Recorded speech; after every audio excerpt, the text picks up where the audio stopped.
Ripped Apart, a story by me. The story is going to be based loosely on Hellraiser. Rick sat at his computer, another typical weekend after spending countless hours at work.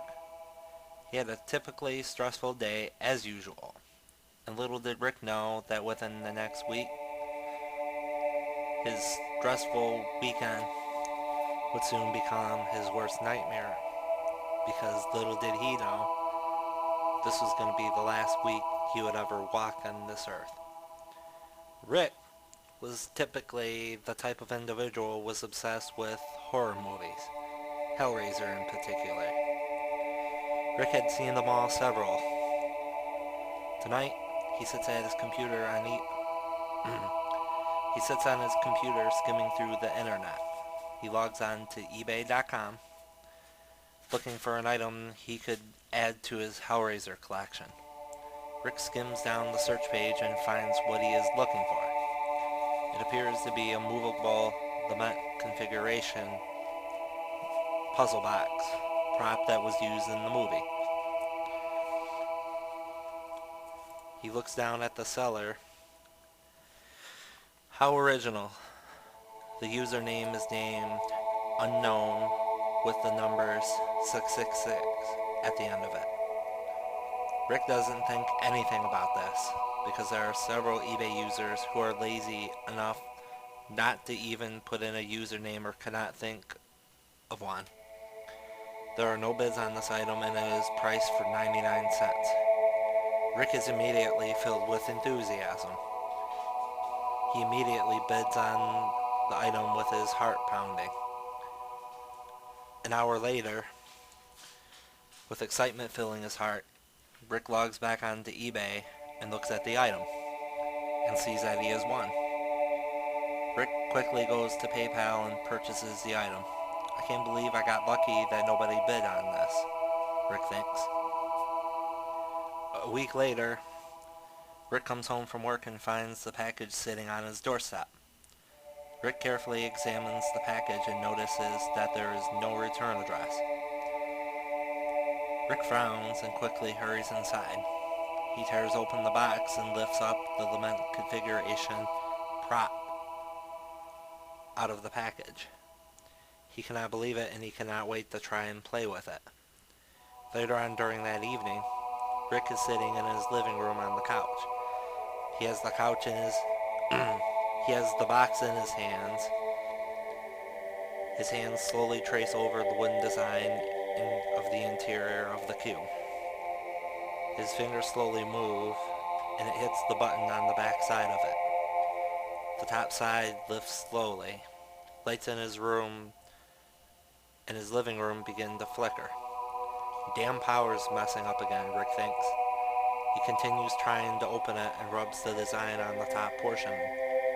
Just like in the movie, the top opens. He looks in amazement as it opens by itself. Rick slowly turns it and pushes it down. Suddenly in the distance, Rick can hear a church bell ring, and he sits there completely beside himself. This is just like in the movie, he thinks nervously. Suddenly the lights go out, and blackness, and... I'm sorry. Suddenly the lights go out, and a heavy black fills the room. But not for long. An eerie blue light fills the room. The light fills in through the blinds. Rick suddenly turns and sees chains shoot out in all directions throughout the room, and wooden beams with flesh nailed to them appear in the room, spinning.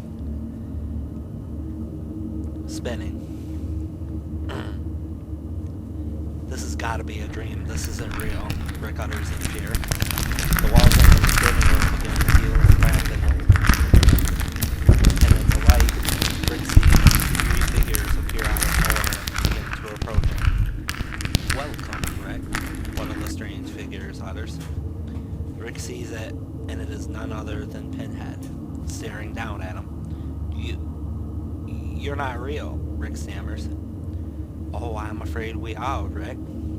You opened the box and called us, and now you're going to come with us. Pinhead says with no remorse. Fuck you. I'm not going anywhere with you, Rick screams. I'm afraid you have no choice, Pinhead says with a smile spreading across his face. Rick turns and tries to get up, and he starts for the door, but it's no longer there. Please don't hurt me. Just let me go. I didn't know it was real, Rick stammers. I'm afraid that begging will get you nowhere here. You are coming with us, and this is not a matter of negotiation. Save your begging. We are going to enjoy inflicting great pain and agony upon you. It shall become legendary, even in hell. Pinhead cackles. Out of nowhere, chains with hooks shoot out and pierce the sides of Rick's hands. Rick screams in agony and in despair. 2 more shoot out and pierce the sides of his face. Rick screams and cries, for he had never experienced pain like this before. Enjoy this sensation while you can, child, because this is nothing compared to the eternity of agony you will experience at our hands, Pinhead says. More chains appear and pierce various sides of Rick's body, and again he shrieks in pain. Rick now has several chains attached to various parts of his body, and he struggles and cries at the pain that he is in.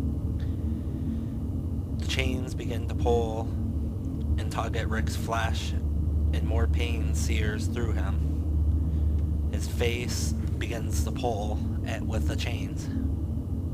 Rick looks in fear, for now he knows what's about to happen next. The chains keep pulling and pulling and pulling and pulling, and then, like paper, he is completely ripped apart. The chains rattle in place and clank against the wall, with pieces of Rick's flesh still attached to them. Pinhead laughs and then moves slowly towards the box. He picks it up and begins to close it, and then like a nightmare, the whole scene changes back. The whole horrific scene disappears and then changes back to Rick's living room. The only thing out of place is that there are still chains with pieces of Rick's various flesh still attached to them. 5 days later, Rick's mom comes over to his house with some books for him as a birthday present. As soon as she opens the door, what she sees causes her to drop the books in fear. She looks in the living room and sees 4 chains laying on the floor with pieces of what she would later find out to be her son still attached to them. The police later arrived and saw the scene and couldn't begin to explain what had happened. To this day, nobody knows what happened to Rick.